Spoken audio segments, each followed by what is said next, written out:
welcome. If you didn't get that, I'm Lilly Slaptsilli. Yes, I'm a drag queen, if you bothered to look up from your phone. What a cunt. No, don't be this. No, stop it. That's disgusting. No one uses language like that. This is a professional event, allegedly. Welcome to the Bokeh Savanna Comedy Night, guys. What an honor and a privilege it is for you to be here tonight. We are excited. Oh, you went for a wee? Was it a wee? Was it?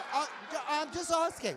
Not that I was, spying over the door, because I can get into both toilets. Guys, I'm so excited to be here tonight because there's two phenomenal stand-ups for you tonight. And, being in this lockdown with your frock down has been difficult. Some of these performers haven't worked for months, or most of them. I've been busy all the time. No, they haven't worked at all. And talking about work, guys, I have to just say happy birthday to somebody so special to me. She's one of my all-time favorite, best people in the whole world. We are like this. So I just want to wish Caroline Rabinovitz a happy birthday. Caroline, Mazzi's my kukala. Mazel tov on your birthday. L'chaim to laugh, kukala. Oh, she's gorgeous, hey? I just get so Jewish when I come to Sea Point. I don't know why. Because I am actually Jewish. Well, Jewish. But I spend my whole life in Sea Point. I'm now living in Observatoire. The stretch has been difficult for me. It's not... There are a lot of dacha there, hey? I'm not into that. I got so gerook one night, not even on purpose. I was lying in my bed, my neighbors were smoking dope. It wafted over. I got up, I was goofed, I was hungry, I harvested the whole fridge. I was like, oh, what's going on? I used to do ecstasy back in the day. Anybody done ecstasy? Oh, just because you're on camera, don't. I tried it when I was just a children. I did do ecstasy for... Oh, an old e-head there. My kind of guy will speak to you later, will drop a little bit of nonsense. I did it for about 9 months. I wouldn't recommend it. Honestly, I lost so much weight after 9 months. I was so thin. I looked fabulous. I was all gorgeous, but I was gurning in nightclubs and... Not great. One night I spat out what I thought was ice, but it turned out it was actually a tooth. I just went across the dance floor, and honestly, it's not a good look. No, no, it's prosthetics, man. It's for television. So you guys know that you're on television tonight, hey? So listen, because you're the studio audience, we need you, because you've got free food and free alcoholic beverages. So in exchange for that, we need you guys to laugh. Some of the comedy tonight is not going to be.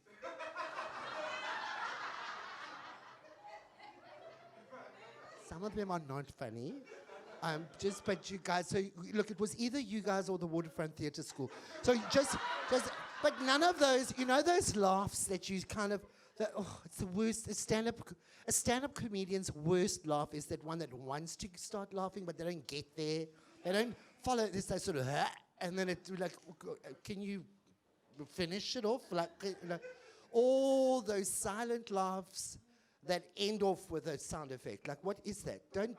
We don't want that. So none of that tonight, and none of these.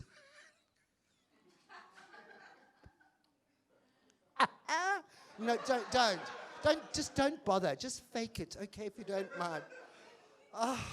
Observatory is another beast. I'm so glad that we are now able to walk our dogs again. I love going to the dog park. I've always found it quite weird how at the dog park, I don't know if you've noticed there's any livestock owners, the animals look a little bit like the owners. It's a shame. There's a bulldog, and that owner with no neck. He's got no neck. I don't know who he is. It's a gift, actually. There's like chin and this is not a good look. There's him who matches his dog. There's an old lady, Shame, with 2 dogs that look exactly like her. And they come dribbling in there, and she's like, my posture, she's sort of, and there's just poo dripping out of the bum, and oh, God.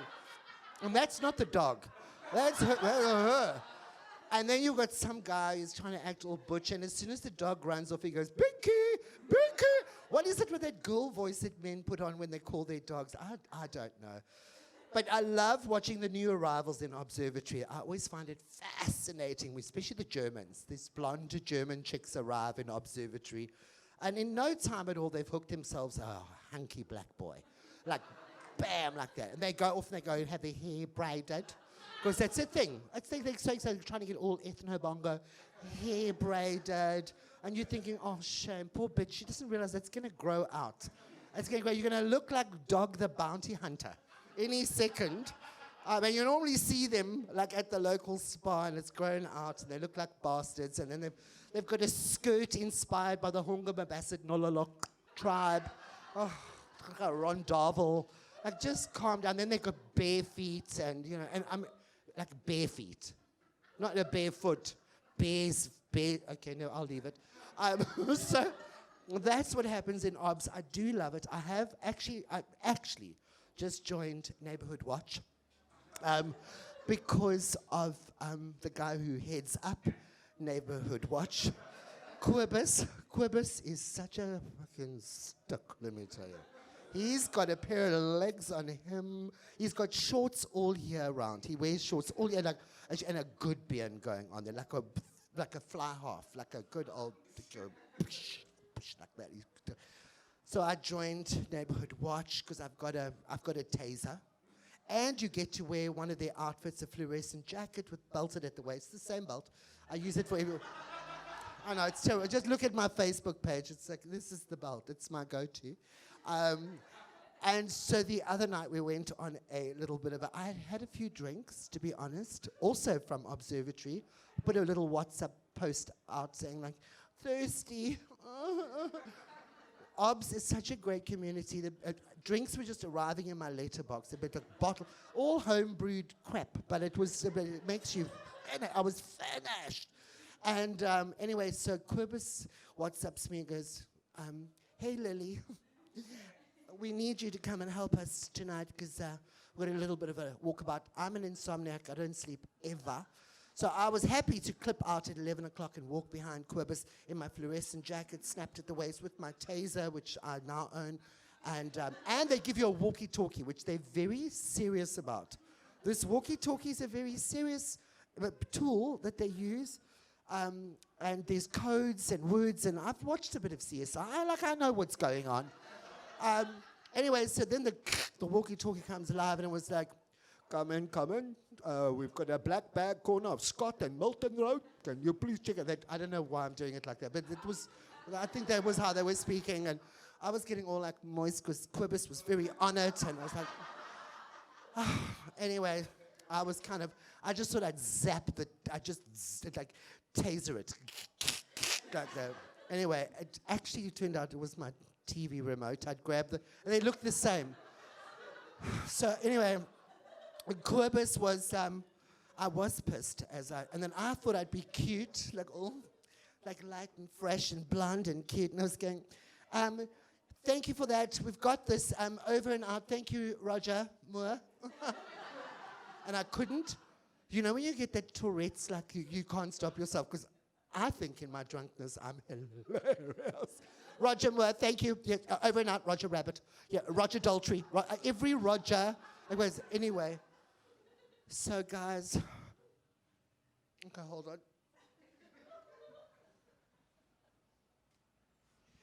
This morning, WhatsApp to say thank you for your service. Thank you very much for helping us out with Neighborhood Watch, but we don't require your Anyway, so I'm fired from Neighborhood Watch. What a sad bitch. Anyway, guys, tonight's not all about me or my best friend, Caroline Rabinovitz. Have the best time tonight, Kukula. I love you. Hi, I love you so much. Guys, I'd like you to enjoy The comedy stylings tonight are the fabulous. She's got the best ass in the business, let me tell you. Ladies and gentlemen, give her a warm Savanna welcome to the divine Mel Jones.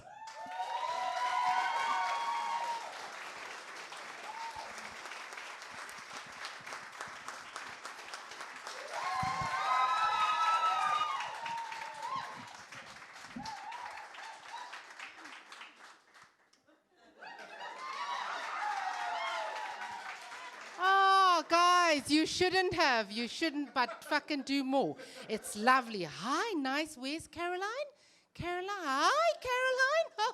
How are you? You're old now, hey. Fucking, how old are you now? Old. One Savanna, no more. You want more? Yeah, give her. Yeah, go give her one. Go give her. What is your name? Lucas. Yes, Lucas is coming. Oh. Caroline, yes, of Savanna, and Lucas, you can have him on the side.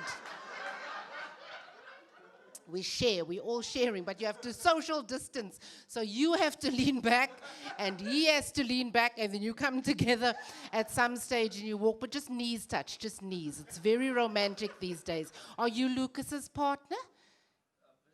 Business partner. Yes, get down to business, bitch, or what? Yeah, I'm gonna show you the business, Lucas, what?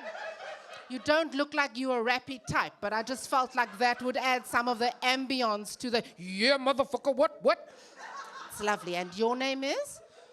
Daniel. Daniel and Lucas sitting in a tree, motherfucking pimping. I don't know. I was making up a rap, but I've never rapped before. So it was a little weird for everybody, to be honest. And this man's folding his arms because now he's scared. She's talking to people. What the fuck? Yes. And I don't usually talk to people, but when you fold your arms, I feel like I should engage. There's just something about folding your arms that makes me want to go, why the fuck are you folding your arms? So, why the fuck are you folding your arms? Is this your person? She's leaning into you like she's into you. Is she? Or is it also a business partner? Everybody business tonight, business. Yes, so are the two of you together? You're together. You must, he's supposed to answer, but thanks for answering. Because sometimes men are like, why are you asking me? Because I want to know. So how long have you been together? No, don't look up and at her. Just thinky face. Don't do thinky face. What? 8 months. You've forgotten already. You are in so much cuck. You literally got together just as the virus hit. You were like, now we must stay. We're going to have to just stay. Who else am I going to pump now? Like, there's no one. There's nobody else to pump. I must just pump. Because, you're the safest pump. Like, but it's nice. It's nice. I mean, look at you better than Lucas and Daniel. Daniel, yes, I've forgotten your name already. It's just a little vanilla. So no, I mean, you're lovely. I'm sure someone will laugh at you. That gentleman, it's a gentleman with a hair. I was surprised. I thought there was just a lady with a lot of facial hair. Either way, it's nice. It's lovely to be. And this man here sitting, like my thrill. This man, look at him sitting there proudly displaying his genitals to this lovely people. Here, this man, are you with this gentleman at the back? Look behind you to see who it is first, because they might have seat swapped while you weren't looking. And next thing you know, it's, oh my God, it's Lucas. And then she's like, I can have some Lucas. But then Caroline will go home sad. She's like, Lucas is my birthday present. Don't you take Lucas away from me. I'm not coming to your son's bar mitzvah. I'm verribbling. I know from a faribble. I know Jewish people. I know. Who would have thought that people from the Cape Flats? Oh, fuck. I'm from the Cape Flats. You don't have to put your shit away, Lucas. Don't be racist like that. Fucking people go like, oh, from the Cape, Mitchell's Plain. Whoa! Now people are really nervous. Even Lucas, who could take me out with one look, is scared of me. He's like, no, because you never know. Once they take their teeth out, then it's cuck.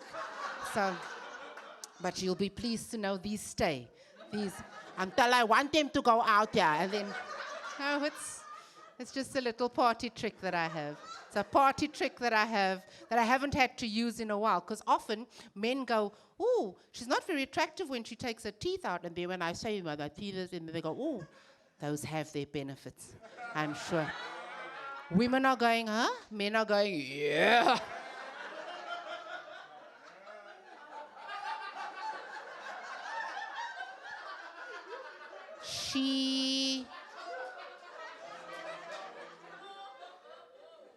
She has questions,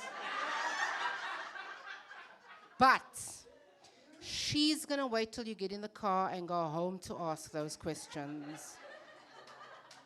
I'm not gonna wait till you get in the car to ask those questions. I'm gonna ask those questions now.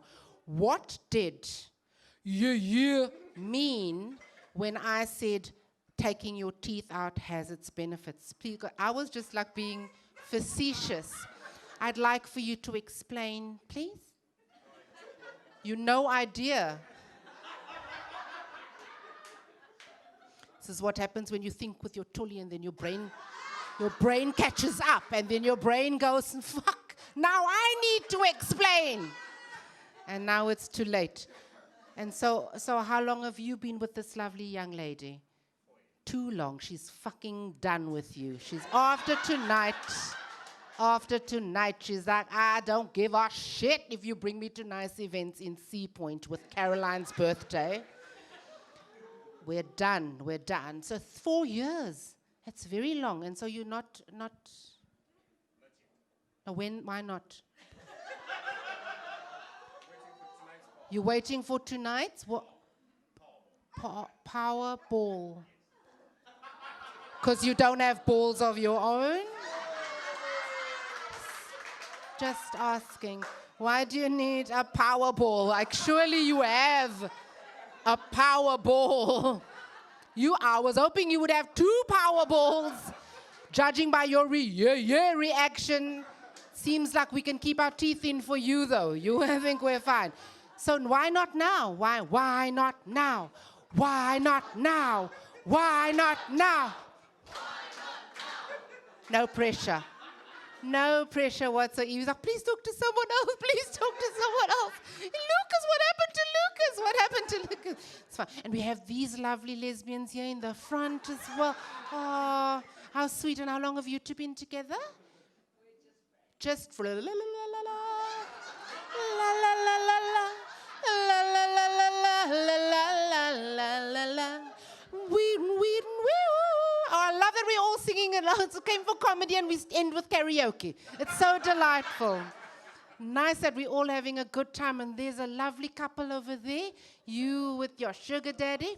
What now? Oh, lovely. Lovely with your diabetes daddy, looks like. Yes, fantastic. Sugar. Because that's what we call sugar on the Cape Flats. Diabetes. So how do you know each other? You engaged. A long story. You work husband and wife. Oh, like even they not even together, but they work and they're husband and wife. What is? I'm just putting it out there. I'm just putting it. No pressure. Pressure. When you drive home, keep the pressure on. Yeah. Who's driving? Him. Why? But there's a drink in front. No, you're Uber, yes. I've seen so many people go, yes, no, we're taking an Uber. Then they drive past me. I'm like, Uber, is your Uber. But that's because I know a lot of brown people. Not a lot of brown people here tonight. There's some brown people, thanks. They thought they could get away because they're light-skinned. No. But we see. I can't talk about them because that's my son. I made that one. So that doesn't count. Doesn't count if you made them and you brought them along yourself. So that's my son. I've made a child. And the two of you are together. You're not together. You don't know this man. Are you safe? Are you being abducted? Are you okay? Do you need help? Can we security?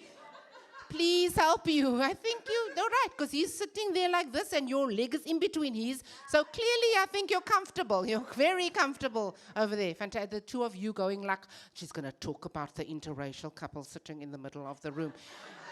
I wasn't going to, but I read that. I felt telepathically that you wanted me to speak to you. So therefore, by the end of the night, we're all going to know each other. Isn't that lovely? We're all going to know each other, and we're all going to go, Caroline, we all came for your birthday, but we really don't give a fuck. Caroline walks down here tomorrow in Sea Point. She says, I've got to go to Checkers in the Sea Point. They've got a special on the thing. I've got to go. No, Caroline, I'll go for you, says Lucas. Because I had a great night last night, Caroline. I didn't know you could do that. So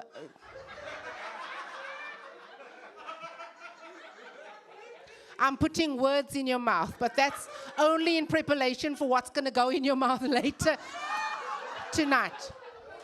You guys are filthy. I love it a lot. And do you know Caroline? How do you know Caroline, sir? Is your mom? You must be very proud of her coming home with such a strapping young man. You're like, Mom, you still got it, Mom, you still got it. And look, you didn't even have to do any work. What did you get your mom for her birthday? Quite a few things. Nothing is, yes, that's what you... Fucking useless. But we're still talking to the interracial couple. Hello? Hi. Are you, in fact, an interracial couple? You don't know this. You think that I'm going to say you're being kidnapped by her. Nah, you really want to be kidnapped. So just so you know, that's one of his fantasies. So if one day you just arrive at work and then you just get like, I know people who can actually kidnap. Yes, they'll be from the Cape Flats. They might not return him. But you know what? If it's part of his fantasy, it'll work. It'll be fantastic. You'll give him, when's your birthday?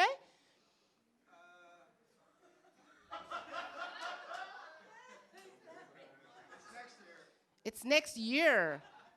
Next year? Where are you from? You're from across the street? You're not homeless, don't lie. Where are you from?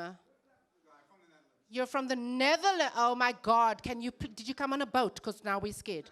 Because the last people who came from the Netherlands, they came on a boat, they built a fucking castle, they made brown people, it was a bit of a fuck up. So I love that you're trying to colonize her as well. Fuck. You never stop. You never fucking stop, you people. Welcome. I once dated a guy from the Netherlands. He didn't know. It was a surprise. I love him actually. So my name is Mel Jones, and I am from a lovely little place in Cape Town called Mitchell's Plain. And a lot of people get very nervous, but there's no need to be nervous. I am not that kind of brown person. I'm more like a Meghan Markle kind of brown person. I know you're looking at me thinking, Meghan Markle's not brown. She is. She's brown, and you know she's brown if you look at her root. Just where the GHD can't reach. Just in here. In the thing. If you're not sure, just put her in a humid room. Just explain. Because they don't know Cruz. Explain. Put her in a humid room. Now, they've got a child now, thank God it's a boy, because if it was a girl, can you imagine the nanny going, I don't know what to do with this hair. Fucking, just braid. Just fucking braid. It's fine. Meghan Markle was all lovely, and she was old, and then she gave and then they got married to Prince Harry, and then they had to leave the country. So what happens when you marry brown people. So, no, don't laugh at that. You must not laugh at that. You drink another sip and think about what you've just done. Your people made brown people. You can't be upset with that. Even Megan. So yes. So guys, I am from Mitchell's Plain. I'm also another surprising fact, because a lot of people, when they go, you're from Mitchell's Plain, but you talk so nicely. This is mostly Caucasians. You talk so nice. I think Caroline said that when I walked in. She said, you're from Mitchell's Plain and you talk so nicely. And I said, I think you mean articulate so eloquently. Take your tiff. I said, one more thing before I go, guys. I just wanted to let you know that I am now 47 years old. I know. How the fuck is the how? I know. And I know you wanted to see this. You wanted to see a little bit of... Yeah, I do this and but then I've got to turn around very quickly because it doesn't stop moving. It's actually still going now. I'm going to have to get off the stage now because I have to put my ass to rest. I need to put myself on a seat. I sincerely hope that you guys have an incredible evening and be kind to each other or don't. Fucking I don't care. I'm never going to see you again.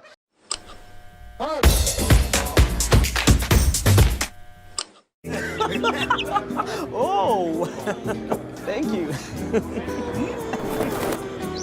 Hey.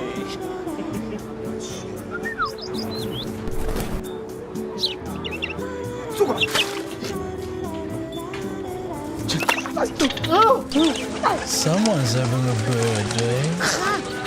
Should have gone for a Savanna G. New Savanna G, the crisp juniper flavored cider.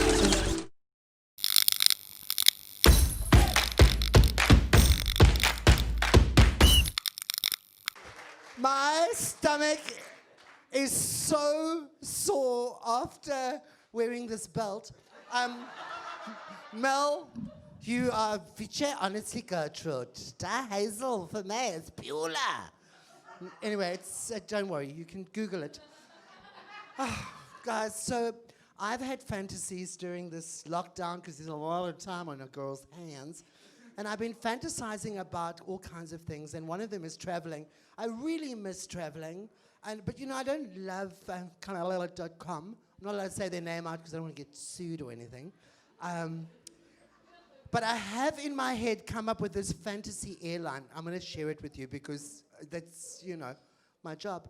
And so in my head, I have this idea of this 3-story, like, Emirates aeroplane. You know, one of those big 380A fuck off, like they got to build a runway so the bitch can land. One of those aeroplanes. And it's in sequences, like in magenta sequences. And it's got something quite like gay on the side, like LGBTQI fly in LED writing. They don't do steps in this fantasy airline of mine. No steps to get onto that aeroplane. No, bitch. Escalators.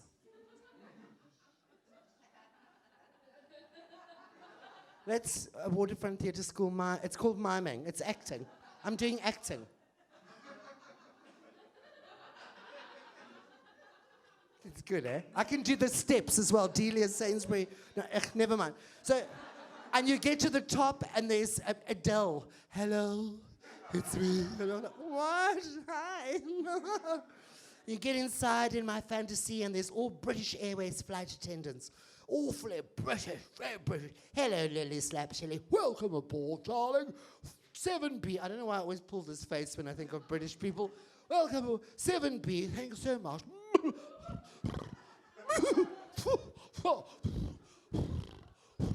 That's terrible. Any British people here? I just, in my head, I have visualized British people to be. It's not very attractive. I know, I won't do that again. Obviously, my modeling career is over. On this aeroplane, they give you bubbles on arrival, or you can go downstairs to the, what do you call that thing where they sell expensive, where they give, a cellar. There's a cellar downstairs where you can get expensive wines like Baton, and Welgen, that you can get that. It's got chandeliers all the way through the fuselage in my fantasy. They don't use that insecticide on this aeroplane. Hell no, bitch. They use isi fucking miyaki, darling. Psh. Fabulous. All the furniture's made by Gucci, and Yves Saint Laurent, and it's fabulous and it's expensive. In my head, it's expensive. Okay. And they've also got, like a left wing, which has got Yukske, shot put, javelin, that's the lesbian wing. You've got the right wing, you've got like an ice skating rink, you've got a full-length mirror, you've got a Virgin Active gym. That's for the homosexuals. And then downstairs, there's a downstairs area, yes, in my fantasy. Downstairs for the heteros, you've got a discim. They like a discim, a Vida. You've got another version, not the whole gym, just like the good bits, you know, like the sauna. They've got a dark room. They've got, okay, all right, so for the heterosexual people, let me just explain a dark room, all right? It's not where you develop photos. That's where the homosexuals go to. Thank God. I went once. I've been only once. You'd think I would go lots more time. It's kind of similar, actually very similar, like size to this. There's like a hole there. And there's like a hole there. And then they've got one higher up, for shame, for the pensioners. And it stinks like poppers and poop. But it's quite romantic. There's even a swing. There's a swing there in case you meet somebody lovely. La la la, la la la la la la la la la. And it's full of hungry bums, babe. You know, a hungry bottom, a hungry bum. The gays that are hungry bums. You know those ones that they just love it up the bum. I don't. It's not my thing. It's just like I can barely get a poo out. It's like I'm not going to put anything in. Well, I'm sorry, too much. Anyway, enjoy your meal. But you know what a hungry bum reminds me of? You know when a cat is on heat and their bum holes are all like glossy? I think they call it ripe. Like a cat. So in Observatoire, I've got two shady chicks who live next door. I'm talking about cats now. They came clipping in the other day. I'm having a lovely lunch. These two cats come in. I've got my own cats, two cats. And they're like, what the fuck? And these two cats came in like backwards doing a whole... Their notes are literally going...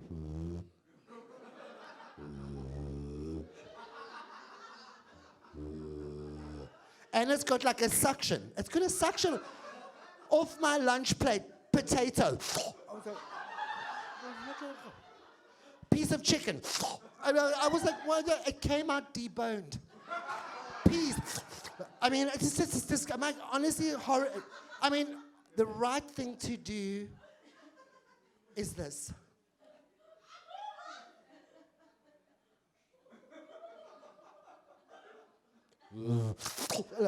You try and explain that in a packed casualty. Look, drag queen, make a plan, pop it on my arm, pretend it was a handbag. It was a handbag to me. Oh, so on this fantasy airline, you've got Sam Smith tinkling on the ivories, Elton John turning the page. It's like that. He's got drugs under his wig. You can help yourself. Not that it's my thing. You know, we've just discussed this. I don't want to get that thin again because it's just so unattractive. And they've got like on the main stage upstairs. Yes, there's an upstairs buoyancy. They've got Christina Aguilera. They've got Shania Twain. She's there. They've got Cher. I believe in love. I don't know how to do Cher. I'll rehearse that. Cher. And they've even got Eartha Kitt. Eartha Kitt makes an appearance. I know she's dead, but it's a hologram. It's a hologram of Eartha Kitt. She just wafts down the aisle. I need a man that needs me more than all the better things in life and a whole week. Hanson, Malibu. That was good. That was good.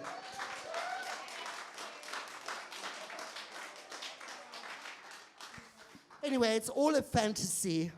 Another fantasy I've had during my lockdown with my frock down was about a very cute little man who's far too good looking to be funny. And I think about him every day. Ladies and gentlemen, our next stand-up comic, give it up for the fantastic Rob van Vuuren.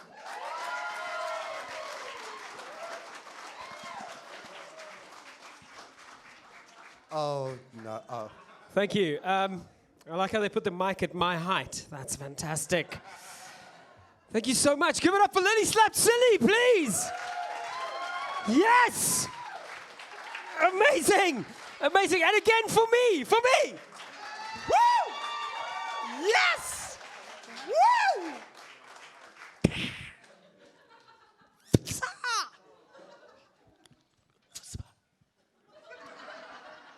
I'm just kidding. I'm not that excited to be here. I mean, don't get me wrong, I'm excited to be here. I'm just not that excited to be here that I would literally ejaculate over an audience member. I think what I'm trying to say is I'm excited to be here. I'm just not Bill Cosby excited to be here, guys. Is it too much? Is it too far? Is it too far? Listen, I just want to be clear about this. Just because I'm making a joke about Bill Cosby does not mean I am condoning the evil shit that man did. No. What I am saying is fuck Bill Cosby. Before he fucks you. You've got to keep ahead of the curve, you know what I mean?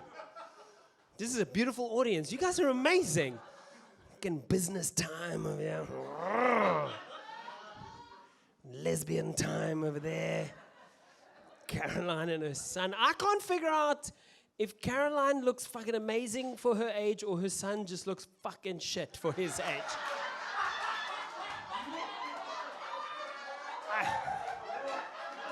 I'm gonna go with Caroline. You look fucking hot. He's actually just 12. It's just been a lot of drugs. The guy with the balls over there, you crossed your leg. That was dangerous because I saw how those testicles were straining against those pants. If that dude closed, the balls would come straight out of his mouth. And I'm very excited that Hipster Jesus could make it here tonight as well. Forgive me for what we're about to do. That's a nice knob.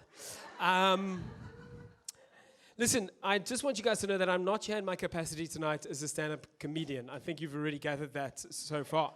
I'm actually here in my capacity as a motivational speaker. Yes, I think we all need some fucking motivation right about now.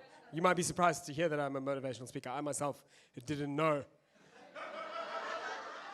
I was a motivational speaker until like a few hours ago when I found out that motivational speakers make more money than stand-up comedians. I thought, fuck it, let's give it a bash. It's been a pretty shitty year, so I think we could do it. So let's start off. I've done some research like on Google on the way here. And apparently motivational speakers love affirmation. So I think we should start with an affirmation. Should we do that? Do you know what an affirmation is? You say like cool shit about yourself. Okay. You don't know what an affirmation is? We're going to take you through this right now. I want you to repeat after me. Say, I am amazing. I like the commitment, but it was wrong. And that's my fault. That's not your fault. That's me. I miscommunicated what I was saying. What I actually want you to say is, Rob, you are amazing. The affirmation is for me, okay? It's my first motivational speech. I think I fucking need it more than you guys do. I'll be honest, I got into affirmations for myself, not for other fucking people. So you can, if you, on your own time, do your own affirmations, okay? Just find an audience, get them to pay to allow you to tell them to tell you how amazing you are. Should we try that? Rob, you are amazing. Thank you, I agree. It works. It actually works. I feel better. So fucking use that for yourself. Okay, just on your own time, not on my fucking time. I don't have enough time to fucking sort you guys out. I think we should also do an inspirational quote. Motivational speakers like that. I found an inspirational tweet on Twitter because I had fucking time for that this year. The tweet, you guys might have seen a similar kind of inspirational quote at the beginning stages of lockdown. And it goes something like this. If you don't come out of this lockdown with either a new skill, like, I don't know, like backward slalom skiing or something. B, more knowledge, like learning a new language or inventing one. And C, finishing what you've been putting off, then you didn't lack the time. You lacked the discipline. And I just want to say that the person who wrote that inspirational quote can fuck right off. Fuck that person. That fucking inspirational quote right there is exactly why motivational speakers are assholes. Okay? Motivational speakers are assholes, and we seem to have a plethora of motivational speakers in this country. It's normally white dudes. who look a little bit like you. Too much fucking time on their hands. They go do mad cuck for 2.5 years that no one else in their right mind would fucking do, and then they come back and get paid hundreds of thousands of rands on the corporate speaker tour to tell us how cuck our lives are because we didn't do the mad shit that they decided to do. You know the kind of person I'm talking about. It's the kind of person who feels compelled to paddle to Madagascar and back in a boat made out of wet wipes. With just a fucking tea strainer for an oar. What the fuck is wrong with these people? The man that I saw was a man who ran the entire length of the Great Wall of China. A distance which accumulatively amounts to more than 100 ultra marathons every day. For more than 100 days, this puss got up and ran an ultra marathon. He described how he lost all of his toenails within the first month. Some of his toenails literally jumped off of his toes just to get the fuck away from the running. And as I sat there listening to this man reel off this litany of incredible achievements against all odds, and indeed even defying logic, I thought to myself, now I really want to kill myself. Before I didn't even know I was depressed. Now I know exactly why I'm fucking depressed. I sat there looking at this man and I thought to myself, what a shit idea. What a cuck idea. It sounds uncomfortable to be that awesome. You don't need to run everywhere.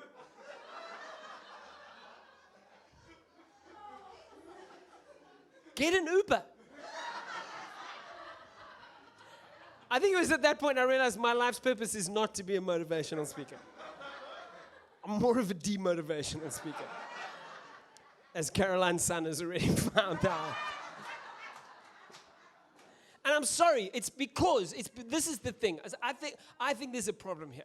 I think there's a problem that we are facing in this country is we don't fucking face our traumas, right? And I think we're in a space where people will jump on you and say, oh, fuck, I know the meaning of life. I can give you the meaning of life. Look at my Instagram feed. Everything's fucking amazing. My life's fucking amazing. I can give you the meaning of fucking life.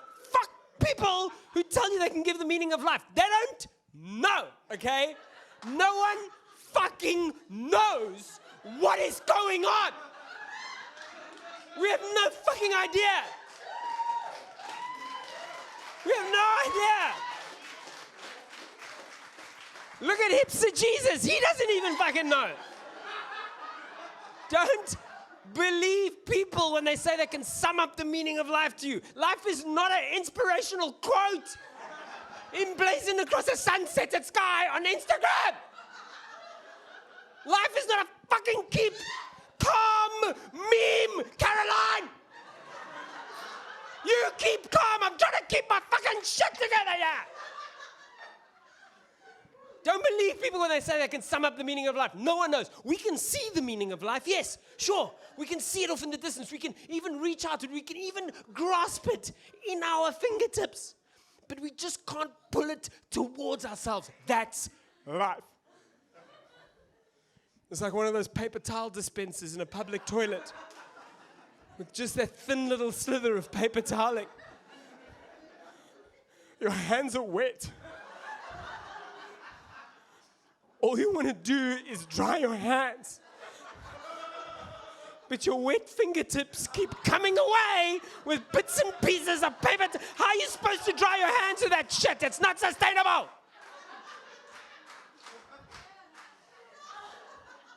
Now, I told you not to believe anyone who tells you they can sum up the meaning of life, but I fucking can sum up the meaning of life. The problem is, it's not a very inspirational message. I don't know if I can tell you anyway.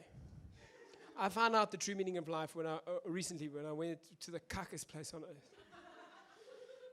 The Department of Home Affairs.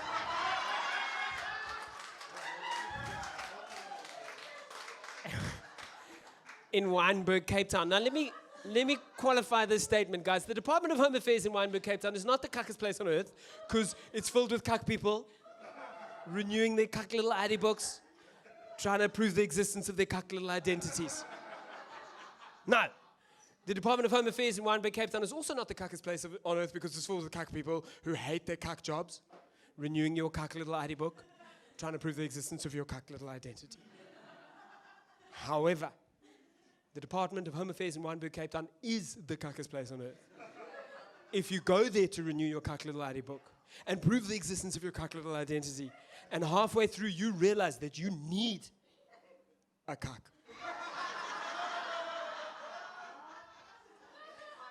That's when I discovered that life is like the toilet at the Department of Home Affairs in Wynberg, Cape Town. Because at the toilet at the Department of Home Affairs in Wynberg, Cape Town, the toilet roll dispenser is on the outside.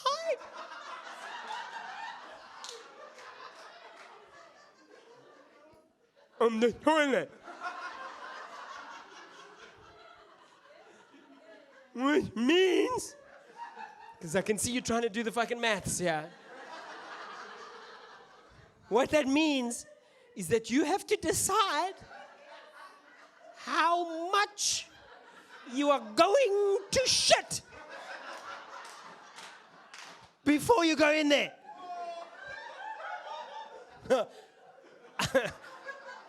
I don't know about you guys, but I don't always know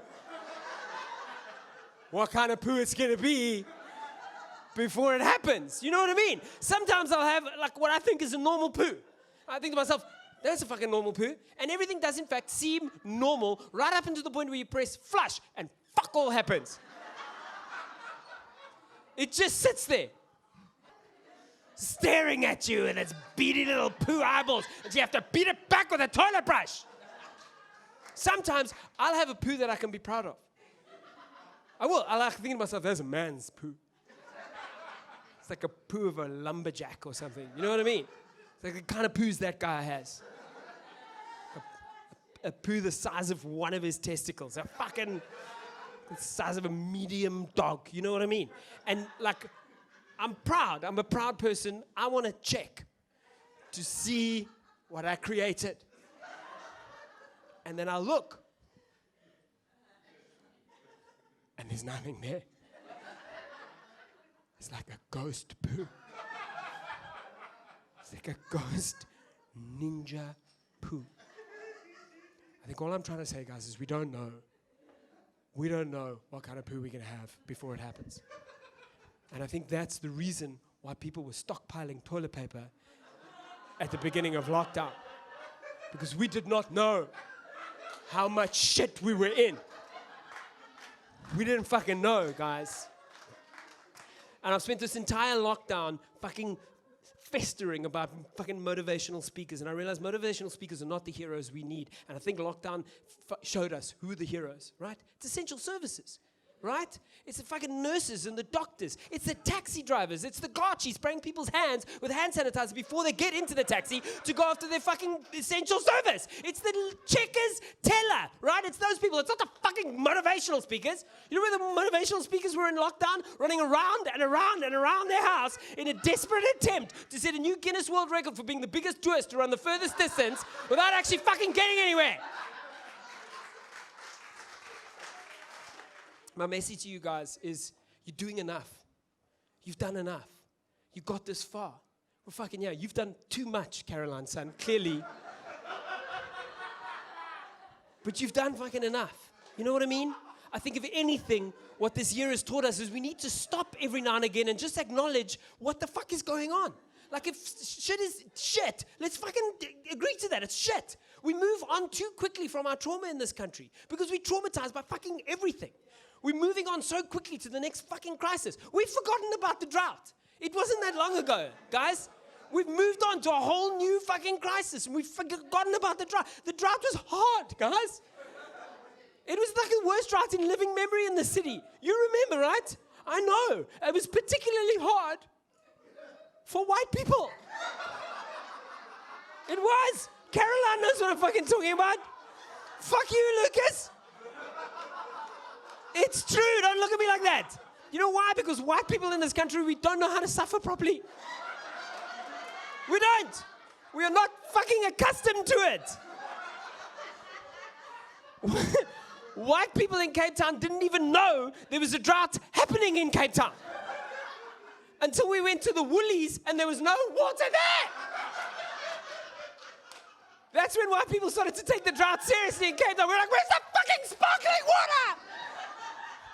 People started to push each other around in the Woolies, guys. The tension spilled out into the street. The next thing you knew, there were old white women mudding each other at the Newland Spring with empty 5-liter containers of water. Day zero. It's gone. We've forgotten about it. Day zero was like Cape Town's version of the zombie apocalypse, right?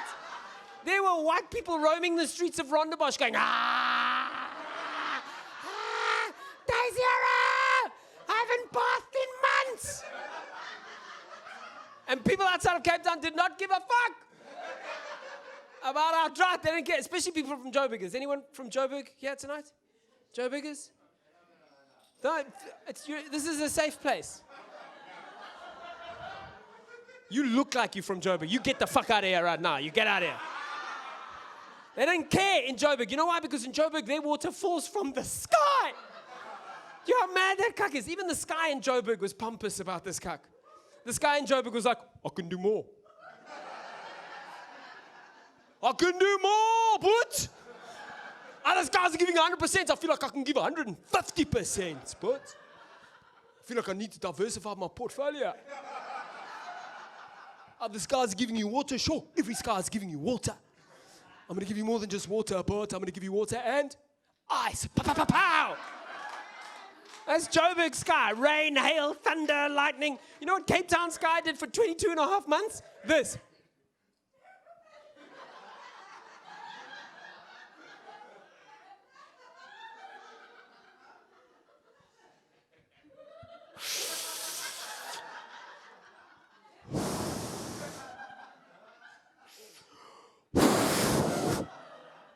Cape Town sky did nothing but blow for fucking 22 and a half months.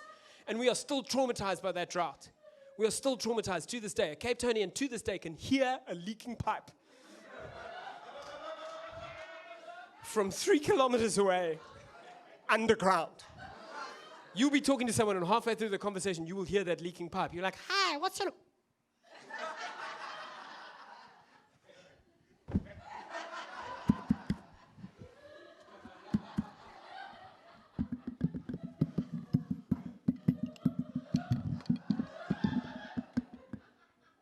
Don't worry, it's just a false alarm.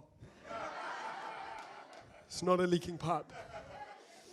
It's just the tears of white people. It's the tears of white people from Rondebosch. We've just discovered how much a JoJo tank costs.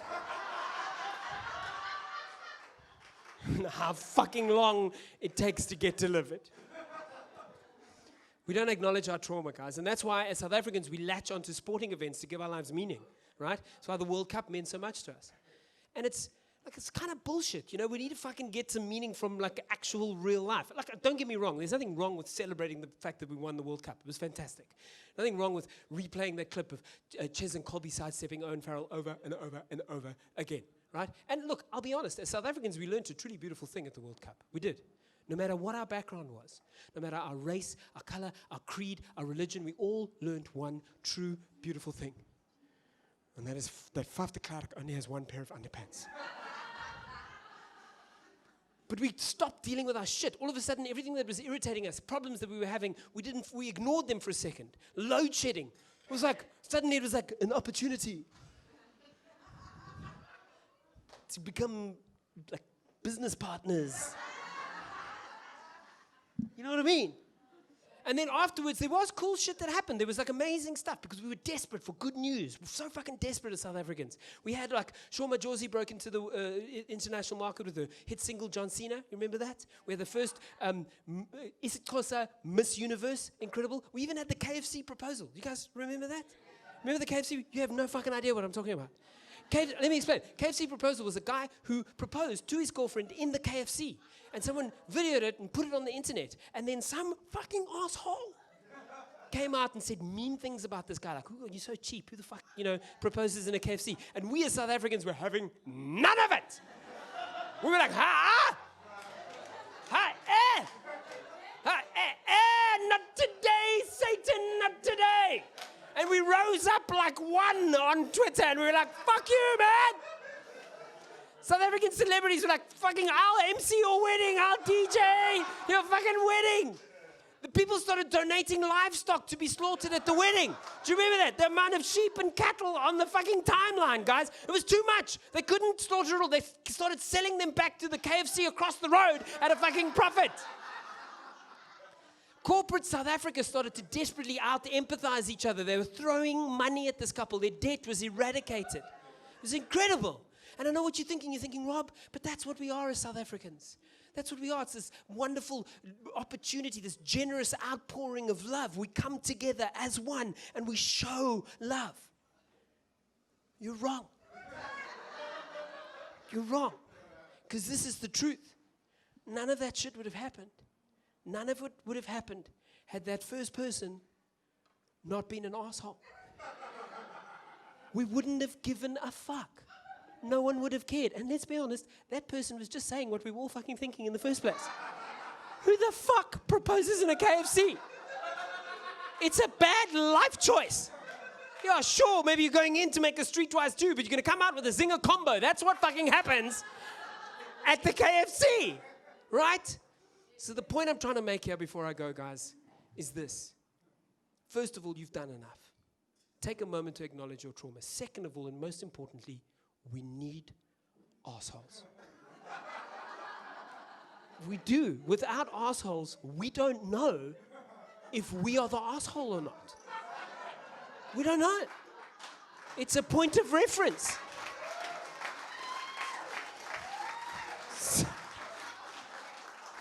So before I go, I just want you to take a moment to acknowledge the asshole in your life, okay? Many of you have spent the entire lockdown with that asshole. So I want you to imagine that asshole right now.